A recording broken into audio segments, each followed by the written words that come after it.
Sa halagang 100 pesos ay mai-enjoy mo na ang ganitong kagandang river na mayroong napakahabang hanging bridge at napakahabang zipline mga idol. Ito nga pala ang Minalungaw National Park o ang tinatawag na Biak na Bato dito sa General Tino, Nueva Ecija. Sa 20 kilometers away nga lang ito kung manggagaling ka sa Pampanga. Sobrang pasok nito kung day tour lang ang biyahe nyo mga idol. Panoorin nyo hanggang dulo para di kayo maligaw kung pupunta kayo dito.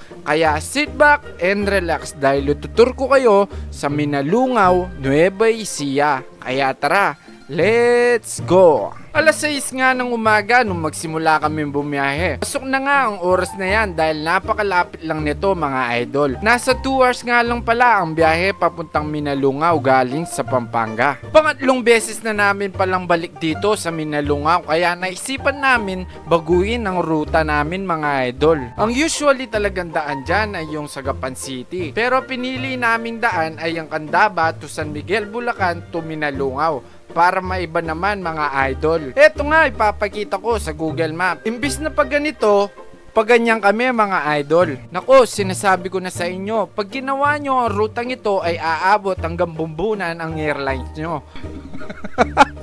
Reset! Hindi lang kayo malilito, pati Google Map magugulo mga idol. Sa part nga nito ay medyo nag-overthink ako. Dahil may firing range pala dito, iniisip ko baka tamaan ako ng ligaw na bala mga idol. Dardo mo ito barda? Magkailareta firing range. Hello mga bro. What's up? Ketchup, let's go. Uy, pari! Bitura ko! Sino ko yung ulo?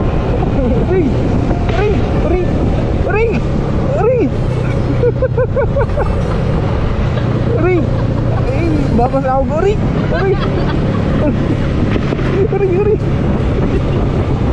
Sige ako. Ring! Ay, pamarlanda ako. Pamarlanda ito rin. Ring!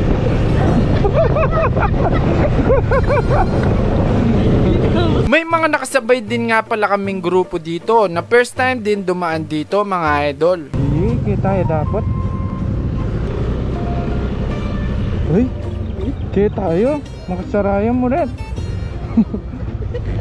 Makasarayan mo rin. Ha? Kita yata kami ito. Kita tayo. Nakamapusin po kayo? Oo. Tulungan po kayo? Oo. First time lang namin dumaan dito eh.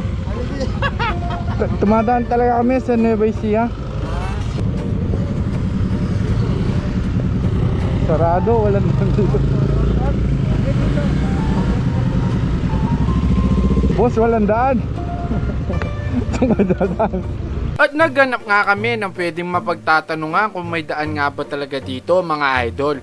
Meron naman daw daan pero napaka-risky. May mga malalaking bato doon sa passable pero di na kami sumugal, baka mabasag pa ang aming mga makina. Kaya umikot na lang kami mga idol. At may nakasalubong nga kami sa paahon na biglang napahinto yung nasa pinakaharapan nila. Kaya napahinto din yung mga nasa likod niya. Sobrang tarik ng part dito mga idol. Napopreno yata kayo, boss.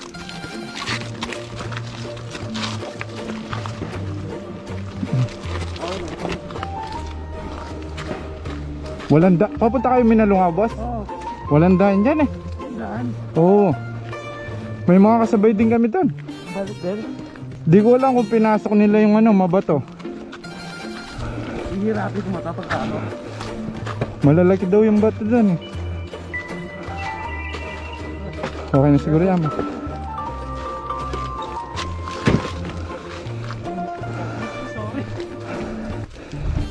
At buti na lang walang gaanong nasaktan sa kanila. Kaya ride safe lagi pag tayo ay babiyahe. Ito nga sinasabi ko na pati ang Google Map ay magugulo. Kung saan na kayo padadaanin mga idol. Wala nang daan niya. Walang daan dito, boss. Dito kasi yung tinuturo ng ano. Saan na kayo papunta? Minalungaw. Layo. Saan ba dapat kami? Lambakin? Ilang bakit ito? Ilog na boss. Ilog to. Saan na kayo? Nasa barangay wala pinasukan yun. Doon kayo dumakot. Diretso pa? Siya, papunta kayo dyan. Ah, sige. Sige boss, thank you po. Buti pa naman, nagkapan na lang kayo. Dire-diretso highway. Anak sure, ha? Grabe mga idol, ito yung nakakadagdag excitement pag nagra-rides. Yung paligaw-ligaw mga idol. At bago nga pala ako magpatuloy ay baka pwedeng makahingi ng konting pabor. Baka pwedeng pag-share naman itong video ito para makatulong din kung sakaling pupunta sila sa Minalungaw. At huwag kalimutan suportahan ang aking Facebook page mga idol. Yun lang, sobrang happy na ako. Salamat po. Tara! Nitang libon taka rin. Dito ka na mo ah. 6 kilometers. Naku.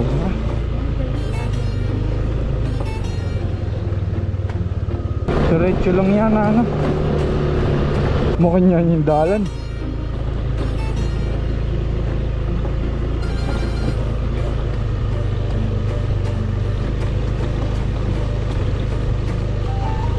Kaya talang dalan. Private property. At ngayon, alam nyo na huwag kayong dadaan sa San Miguel, Bulacan. Daan kayo sa Gapan City kasi yun yung pinaka main road. Pero kami, di kami nagsisi dahil nagka-trail ang aming mumunting biyahe. At nakarating na din kami sa wakas mga idol. Tatlo lang ang boss. Magkano? 100 pa rin. 100 peret. Minalungaw. Yung Aerox tsaka yung... Diretso namin no boss? Ah, isipang po mo, lumputor. Okay kayo nangadwakan yan. Popya. Minalungaw. Hindi rin na yun. Lokal. Ate po taga lokal kayo no. So, kawa rin sinta ko yun. Ay, oh.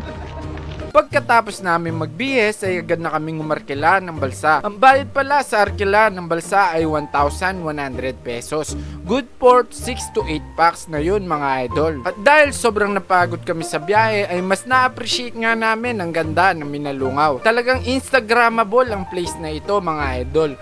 Imbis nga na 2 hours ang aming biyahe ay umabot nga ng lagpas 4 na oras. Pero goods lang yan dahil day tour lang naman ito mga idol. Hindi nga kalinawan ng tubig dito kumpara sa mga na-i-vlog ko na. Pero okay na din to dahil sobrang lapit lang naman mga idol. Pwede nga palang di mag-arkila ng balsa dito. Hanap na lang kayo ng good spot sa may gilid-gilid mga idol. At nung medyo napagod na kami kakaswimming ay naisipan na namin magtanghalian.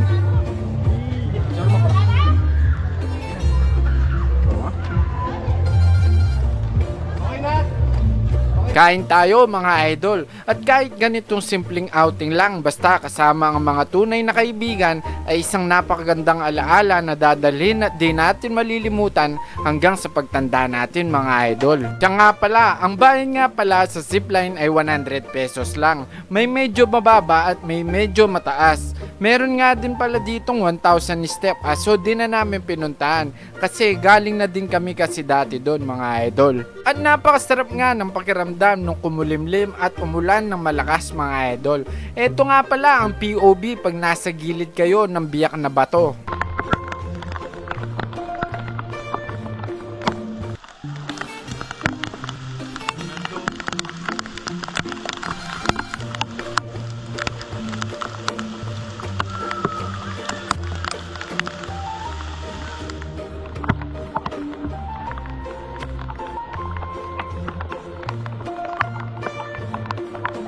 Iba-iba din pala ang panahon dito. Pagkatapos umulan ng malakas ay umaraw naman ng pagkasikat-sikat. At natapos na nga ang aming oras ng aming balsa. May time limit ito na 4 hours. Kaya sakto na din sa pag-uwi mga idol. Bago ko nga tapusin ang vlog na ito, papakita ko muna ang POV pag nasa hanging bridge na kayo mga idol.